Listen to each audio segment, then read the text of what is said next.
Hello and welcome to the Virtual Jewish Thought of the Week. This is Rabbi Dan Lewin speaking to you from downtown Dallas, Texas. This week, what we're going to discuss is an interesting commandment in this week's Torah portion. And we're going to borrow this idea and find a broader application in everyday life.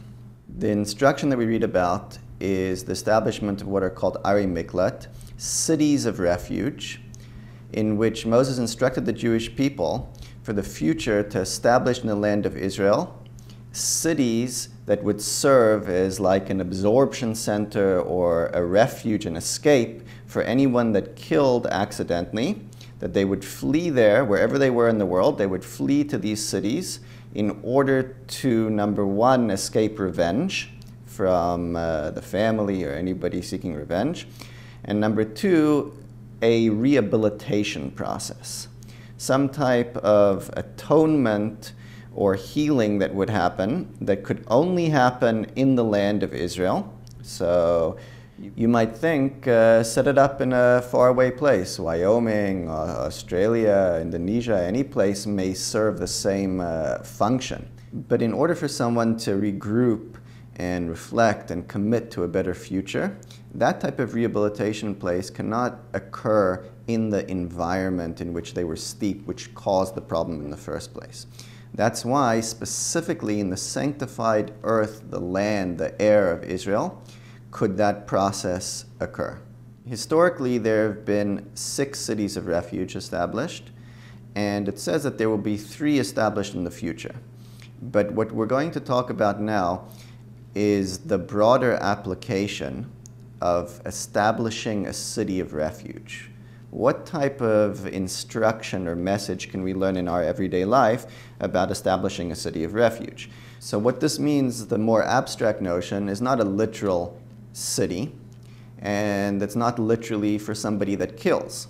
The mystical sources speak about the parallel between a physical death and sin, in the sense that whether it's accidental purpose, when there's some damage, when there's some sin or bad energy or bad mistakes that people make in their life, it is equated on a subtle level to a sense of killing, of spilling blood.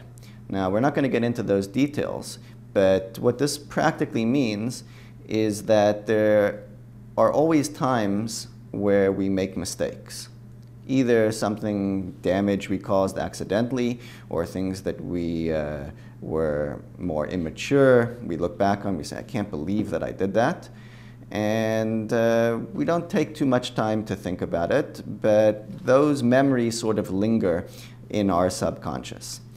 And that's the idea of killing accidentally on a broader scale, the mistakes that we make in everyday life. What establishing a city of refuge means for us is basically that we carry around this load in our head, and sometimes we're influenced in a negative way with our environment, and we need to have some time in the day, in the week, in our lives, a time and a place that we can escape there and sort of heal, rehabilitate, reflect in a way that we're free from distraction.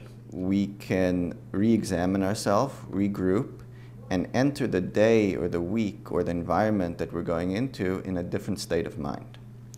And the reason for this, the necessity for a city of refuge, like many times people say, well, when I'm with this person, in this environment, I'm clear. I feel good, I feel alive.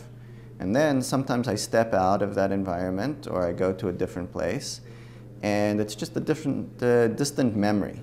It's like I can't get that thought back, that emotion back, that focus back. But when I'm with this person or in this environment, that's when I feel happy. So because we have this constant shift in our state of mind, what we need to do is establish a place where we know is safe, where we know we can be at our best, and that is the concept of the city of refuge. 3 practical examples of this in time, in space, and in action that are given in Jewish tradition. In space, this is a synagogue or even a place in one's office or house that one designates, sanctifies, and said, that's going to be my space to think and reflect. In time, this, let's say during the week, this is the whole function of the Shabbos, of Shabbat, to have one time a week where we're not distracted, where we can reflect on what happened in the week, regroup, spend time with the family, focus on important things. That's the idea of a city of refuge in time. And in action, it's the idea of studying Torah. Sitting down and learning Torah elevates a person to a different state of mind and serves the function of a city of refuge. So the final message in homework is that when we feel stressed, when we feel like there are things going on in our mind, we're uncomfortable, we're not in a good environment, we have to remember that we establish a city of refuge. Who is the person, the place, the action that I'm going to implement in my day to lift myself up and rehabilitate and regroup? Where is my safe place that I established as a city of refuge? That's the thought for the week. Thank you for watching, for your time.